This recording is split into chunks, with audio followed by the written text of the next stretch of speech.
Compound areas. Areas made up of two or more shapes. In this video, we will look at compound areas made from rectangles and triangles.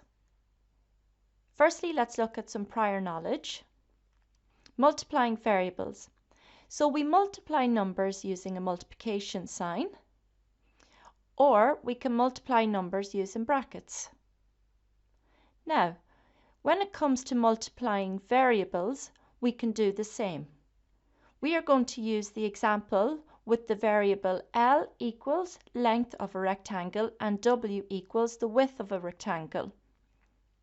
So if I have L multiplied by W, the answer is simply LW. We just place the variables beside each other and it is understood that they are multiplied. We can also multiply variables using brackets. So maybe we have 2 multiplied by L multiplied by W, and the answer is simply 2LW. So with the letters beside each other, we understand that that means multiply. Now let's look at substitution. So let's do an example. Find the value of 5a plus 3b where a equals 7 and b equals 4. So remember, substitution is like a game of football where you can put on a substitute. What we're going to do is take the player A off the field and substitute it with player number 7. So the 7 goes in place of A, and we have to remember to put it in brackets. Same with B. Player B comes off the field and player number 4 is going to go on instead, and remember to put it in brackets. The brackets are very important because they remind us that we need to multiply. This actually reads as 5 multiplied by 7, add 3 multiplied by 4. Now we're going to do our multiplying first before our adding, following our BIMDAS rules, which state that multiplying must be done before adding. So that's 5 times 7 is 35, add 3 times 4 is 12, and then you can do your adding. 35 and 12 is 47. Another example, evaluate 8xy. Evaluate means find the value of. So find the value of 8xy where x equals 3 and y equals 10. So again, player x is coming off the field and substitute player 3 in brackets. Player y is coming off the field, substitute the number 10 in brackets. Super important again to remember that the brackets mean multiply. So this reads as 8 multiplied by 3 multiplied by 10, which equals 240. Now let's remind ourselves of the properties of a rectangle. So in a rectangle, opposite sides are the same length. So that's very important. This side is the same length as this side, and this side is the same length as this side. Also, the 4 interior angles of a rectangle are 90 degrees. Okay, so this is 90 degrees. This is 90 degrees. This is a symbol we often see to represent a 90-degree angle. And this symbol over here is another type of symbol that's frequently used to represent a 90-degree angle. Also remember that 90-degree angles are more commonly known as right angles. So in a rectangle, I have 4 right angles. Now, perpendicular lines. So 2 lines are perpendicular if they meet at a right angle. So we can see line M here crosses line N at a 90-degree angle, and that means that line M is perpendicular to line N. The notation for that is M is perpendicular to N. So it's this little symbol that looks like a little line meeting another little line at a right angle. So now let's do a question. Example 1. Find the area of the following compound shape. First we will divide the shape into a rectangle and a triangle. Then we will break up the full height of the shape into the height of the rectangle and the height of the triangle. We see from the right of the rectangle that its height is 5 centimeters. Therefore, the height of the opposite side must be the same. Comparing the 5 centimeters then with the 9 centimeters, we can see that the height of the triangle must be 4 centimeters. Now, we can clearly see here that we have 2 shapes in this compound area. The only dimension we are missing is the width of the triangle. This will be the same as the width of the rectangle. Okay, so now the formula that we have from primary school is that the area of a rectangle equals length multiplied by width. We are going to advance that formula now. Instead of length multiplied by width, we are going to say base multiplied by the perpendicular height. So the 7 centimeters here is my base, and the 5 centimeters is my perpendicular height because I know it meets the base at a right angle. Now, the area of a triangle is actually half the area of a rectangle. So the formula we use for a triangle is half the base by the perpendicular height. Okay, and that's the one you have from primary school.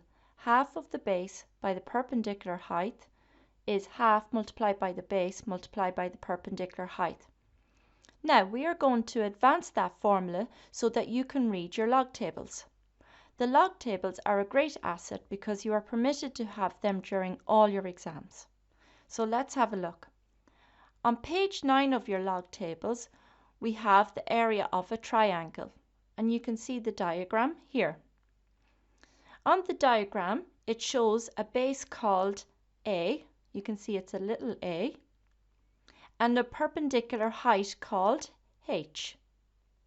So from now on, we will know our formula as the area of a triangle equals half multiplied by a multiplied by h. Now we know we can also represent this using brackets.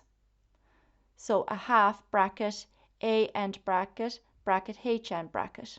Okay? And we know this can also be simply represented by putting the variables side by side.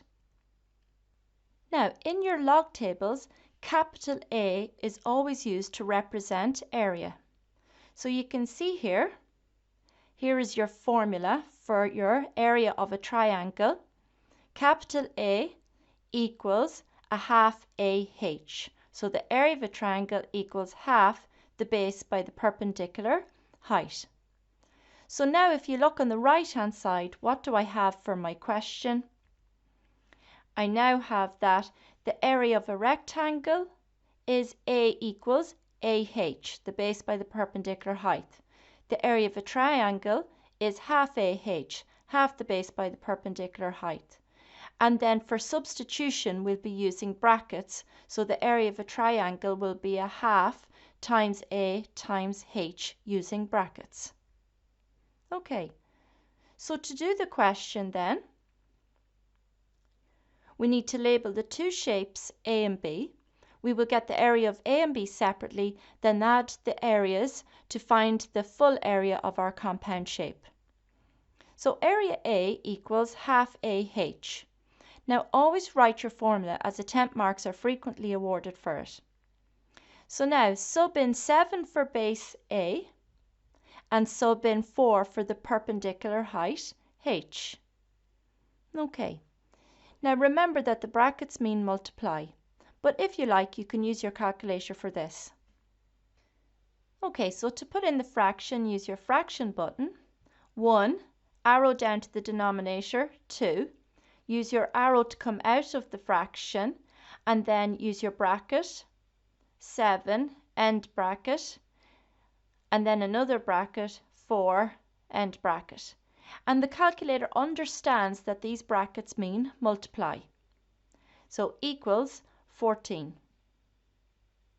So the area of the triangle A equals 14 centimeters squared. Remember the units are centimeters and this is area, so centimeters squared. Okay, now the area of B equals AH. Okay, so the base by the perpendicular height. So we're going to sub in 7 for the base A and sub in 5 for the perpendicular height H. Now remember that brackets mean multiply, so this reads 7 multiplied by 5, and we know the answer is 35.